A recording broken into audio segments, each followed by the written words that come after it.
En soutenant la refondation de l'école, vous aviez annoncé qu'après le temps de la loi, devrait venir le temps des personnels. Est-ce que la consultation sur le socle commun va dans ce sens? Tout à fait. Cette consultation est fort utile. Il faut que nos collègues s'en emparent parce que c'est l'avenir de notre jeunesse qui se joue. On ne redéfinit pas ce qui doit être commun à toute une génération tous les 6 mois ou tous les 2 ans.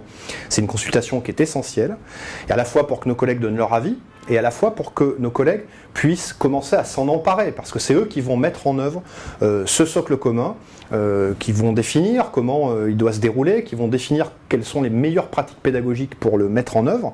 Donc cette consultation est en effet un des premiers temps du temps des personnels. Concernant les personnels, il y a aussi au ministère de l'Éducation nationale la reprise des groupes métiers.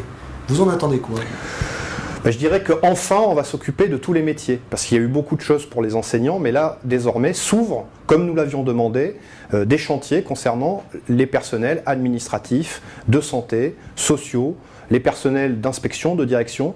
Ces chantiers sont importants parce que pour nous, à l'UNSA, on considère que le concret doit être obtenu non seulement pour les enseignants, mais également pour tous les personnels de l'éducation, parce que pour nous, ils sont d'égale dignité. Donc il est urgent que ces chantiers qui redémarrent puissent aboutir concrètement à la fois sur des feuilles de mission, sur des circulaires, mais également sur des éléments concrets concernant la carrière de tous ces personnels. Alors plus globalement, la fonction publique, il y a également de nombreux chantiers qui sont ouverts, vous y participez. Quelles sont vos priorités? La priorité numéro 1, c'est le pouvoir d'achat. On a vu très clairement dans notre baromètre, on fait un baromètre des métiers tous les ans, juste avant l'été, on a vu très clairement dans ce baromètre que c'était la préoccupation majeure de nos collègues.